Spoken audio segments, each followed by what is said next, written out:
ছুরি তারা কোত্থেকে নিয়ে আসলো? তাহলে তাদের হাতে ছুরি আগে থেকে ছিল। গণ অধিকার পরিষদের কেন্দ্রীয় নির্বাহী পরিষদের সহসভাপতি ফারুক হাসানের উপর হামলার প্রতিবাদে বিক্ষোভ সমাবেশ করেছে সংগঠনটি। রবিবার কেন্দ্রীয় শহীদ মিনারে বিকেল 3:30টায় এই কর্মসূচি শুরু হয়।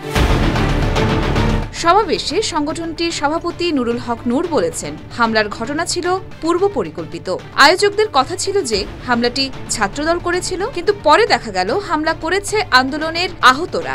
এ সমস্ত ভুইফোর নতুন সংগঠন বিপ্লবের নামে নতুন নতুন সংগঠন করছে। জুলাই গণ অভ্যুত্থানের পর কিছু মানুষ বিপ্লবের দোকানদারে পরিণত হয়েছে। ছাত্রলীগের কিছু স্পাই এই আন্দোলনে ঢুকে গিয়েছিল। আয়োজক সভাপতি বলেছিল যে ছাত্রদল নাকি তার বক্তব্য খেপেছে, অথচ ছাত্রদলের এখানে কোনো ধরনের সম্পৃক্ততা ছিল না। এই কর্মসূচিতেও ছাত্রদলের কিছু না। নুরুল হক নুরু আরো বলেছেন, হামলাকারীদের নিউজ কভার করার জন্য সার্জিস আলম সাংবাদিকদের অনুরোধ করেছে। এ বিষয়ে তাকে জবাব দিতে হবে।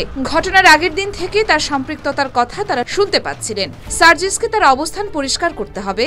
ধৈর্যের বাঁধ ভেঙে গিয়েছে। 24 ঘন্টার মধ্যে অভিযুক্তদের বিরুদ্ধে ব্যবস্থা গ্রহণ করতে হবে, না হলে জনগণ তার বিচার নিশ্চিত করবে। এজন্য প্রয়োজনে হুকুমের আসামি হতেও রাজি আছেন।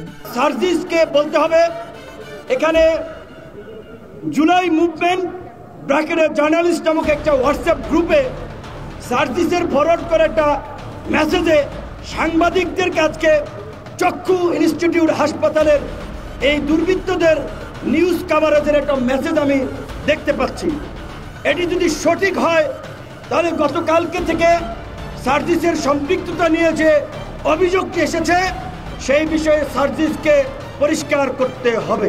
নুরুল হক নূর আরো বলেছেন, সরকারের কোনো দায় নেই, তবে সার্জিসের সাথে হামলাকারীদের ছবি আছে। যদিও সার্জিস ও ফারুকের বাড়ি উত্তরবঙ্গে, আশা করছি সার্জিস এই ঘটনায় জড়িত নন। হামলাকারীরা হাসপাতালে ক্যান্টিনের ব্যবসাও করছে।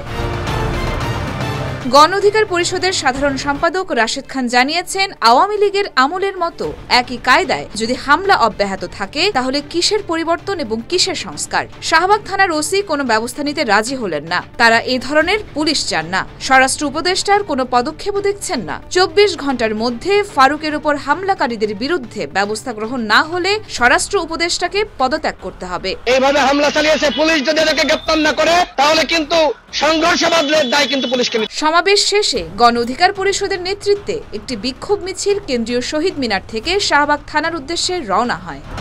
ইয়োরমা শায়ের জাহান, দেয়ালিকা নিউজ।